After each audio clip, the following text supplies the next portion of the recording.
I've got a lovely story for you today from this 1925 Blackies annual, so I hope you enjoy it. Who Killed the Goldfish by Irene L. Plunkett. When Aunt Cecilia left Fairhants to go and live in London, she said, "I can't take the goldfish. What shall I do with them?" And before Mother could answer, Pip, who was playing on the floor with his train, replied, "Us would like them, of course." And that settled the question. Us in our family meant Pip, aged 7, Rose, also called Squeak, who was nearly 9, and sometimes, but not on this occasion, Buster the collie, and Jane the cat. The rest of the household was them and ranged from mother and father to Fitz and Starts, the twins of 14, who despised goldfish, or said they did, and even offered to eat them on toast instead of sardines. Pip looked so upset at this idea that Mother promised that the new pets should not even be shown to cook for fear she should wish to put them in the larder. "I don't know where they can go all the same," she added. "The drawing room is the only safe place in this house, and yet you would hardly enjoy them there." "No," said Pip, "I wouldn't." He very seldom went into the drawing room because that meant he had to wash his hands and put on tidy clothes. Then Jordan had a suggestion. He was 16, almost a man, and worth 2 or 3, as he often took the trouble to explain. "I will build the kids a lake," he said, "down by the greenhouse." And when he had won Father's and Mother's consent, he and the twins set to work, though I do not know if in the end Hume the gardener did not do most of it.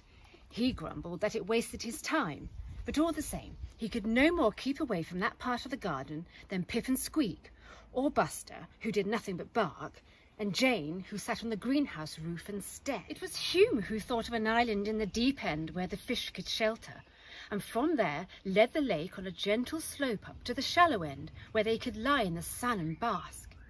He also made a rockery and planted all kinds of mosses and lichens that Mother loved, so that she came to think the whole idea was worth showing to grown-up visitors and not just one of the children's messes. One day, the goldfish were turned into the lake, and Pip and Squeak, with Buster and Jane at their heels, stood on the bank and admired. Squeak even made a little speech of thanks to our gallant engineers, and by this she meant Hume, Jordan and the twins. Then Mother gave everyone a picnic tea. The only shadow of a cloud was when she told Pip he must write to Aunt Celia about what had happened. He hates letters. Besides, as he said, thanking once should be quite enough for anyone. The day after the ceremony, Pip and Squeak went to look at their lake. 1, 2, 3, 4, 5, began Pip, counting the fish. "Aunt Celia gave us 7, said Squeak. Us stared at one another in dismay. Buster barked while Jane, seating herself on the rockery, began to wash her paws with bored indifference. "Hello, kids, what's up?" It was Fitz, and Pip answered, pointing to the lake. "She gave us 7, and now there are only 5. Someone has stolen 2 of our beautiful goldfish." "Bet your life that cook has taken them," said Fitz. "You mark my words, there will be sardines on toast for dinner tonight." And so there were. After that, no one would believe Cook when she said that she had not even seen a goldfish.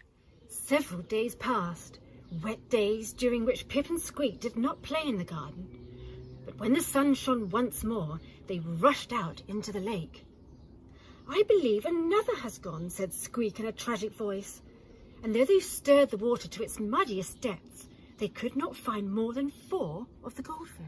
That afternoon, a family council of war considered the unknown enemy, and both Father, who liked fishing, and Cook, who liked sardines, were required to take an oath that they were not guilty of the crime. Cook was quite cross at being asked so often, and even Hume became surly, and said that all he knew was that there were no thefts while he was in the garden. This narrowed down the time when the fish were stolen to the late evening or the early morning.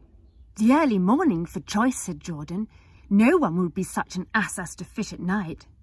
No one will be such an ass as to get up at 5 to bag a goldfish, retorted Fitz, who was a heavy sleeper. And Jordan and Starts then said that they would wake him the next morning to keep watch. Squeak pulled Pip softly by the arm. "It should be us who watch. They are our fish," she whispered. "Course," said Pip, his eyes wide with excitement. "Will you wake me tomorrow, Squeak, without fail?"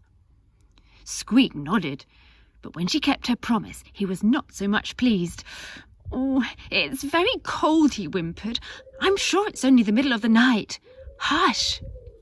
Squeak put her hand out over his mouth, for Nurse was snoring in the next bed. "It's 6:30. Come along, stupid." By the time they reached the lake, Pip was wide awake and wanted to chatter, only Squeak told him he mustn't or he would warn the thief. "Silly lie beds," she said, pointing to the twins' room with the curtains still drawn across the windows. "Why, even Buster isn't up yet." "Where are we going to hide?" whispered Pip. And then Squeak showed him a kind of cave that she had made the afternoon before, all amongst the bushes overlooking the lake. It seemed to Pip that they lay there for ever and ever, quite half an hour, until they saw anything stirring about the house and Mary come out onto the lawn to shake the rugs. "Don't speak to her. She may be the thief," said Squeak in an undertone, and Pip began to feel less bored and stiff. Presently, Mary went indoors again, and Buster came out and barked and ran off down the drive. Pip wanted to call him, but Squeak said if he did, she would never play with him again. "Then let me call Jane," pleaded the small boy. "See, she's coming right towards us." But his sister only clutched and said, "Hush." Jane was indeed walking daintily over the grass towards the lake, but it was soon clear that she had not come to meet her friends and children. Seating herself on the rockery, she washed her ruff and whiskers, and then strolled down to the shallow end and began to stare at the water. Pip longed to ask what it was she saw, or to make her jump by shouting suddenly, but Squeak held his wrists so tight that he was afraid. Then he forgot that he had pins and needles in his legs, for he saw Jane dart a black paw into the water and bring it back with a jerk that sent something shiny and glittering onto the grass, where it lay and wriggled in the sun. With a yell, Squeak sprang to her feet and jumped out of the bushes just as Jane made a dart at her prey. The fourth goldfish was saved. "Horrid, greedy, treacherous little beast," said Squeak, thumping Jane. But Jane only hissed angrily and was not one bit ashamed. What made Pip furious was that Father and Jordan took her side and said that she was a good old sport and ought to join an anglers' club. "And all because of her lying on the wet ground, I've got a cold," said Pip, coughing and sneezing as he sat on the nursery hearthrug. "Jane, you don't belong to us any more. We hate you."